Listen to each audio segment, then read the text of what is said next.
ఏం చేసినాం బిడ్డ? మనిషికి 3 ఎకరాలు వాళ్ళకి ఇచ్చినాం. మాకు 2 ఎకరాలు ఉంచుకున్నాం బిడ్డ. 2 ఎకరాలు మరి ఎక్కడిది? ఎక్కడిది? ఉప్పుల రోడ్కు. ఆహా, రోడ్డు పొంటే ఇచ్చిరానే? రోడ్డు పంట బిడ్డ. అయితే నయమే పట్టు. ఎవరికన్నా మునామకి ఇచ్చినా నడుతుంది, లేకపోతే బాబు సైకిల్ మీద నన్న పోయి వస్తాడు. అందుకనే మేము ఆ రోడ్డుకు తీసుకున్నాం బిడ్డ.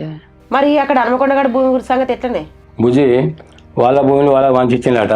మన అనుకున్న ప్లాట్ సంగతి కూడా ఏందో తెలుసుకో. మేము అయ్యా వచ్చిళ్ళు. నీ పేరేం చెప్పించుకో, నా పేరేం అవసరం లేదు. రేపు ఎట్లుంటుందో మళ్ళా. అవునే అమ్మా, హన్మకొండగడ ఫ్లాట్ల 3 గుంటలల్లా 1 గుంట నా పేరు విన్నే అని కొంటిరి. అది ఇంతవరకు రిజిస్ట్రేషన్ అయ్యేకపోతిరి.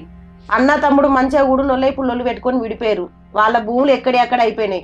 నాది కూడా నా పేరు మీద వేయిరు. ఇక నేను కూడా ఈ ఆదివారం నాడు ఇట్లా ఒక పెద్ద మనిషిని తీసుకొని వస్తా, సపరేట్గా నాది నాకు వేసి ఇచ్చేయరు. ఇక నేను ఎవరిని అడిగితే ఏమని చెప్తానే? అన్న తమ్ముడు నా వాళ్ళు అవుతారు కానీ వదినలు నా వాళ్ళు అవుతారా చెప్పు? మీరు ఉన్నప్పుడే, మీరు మంచిగా మీ కాలు రెక్కలు మంచిగా ఉన్నప్పుడే బాపు నా పేరు మీద నాకు వేసి ఇచ్చేయరు. అంతే ఇక.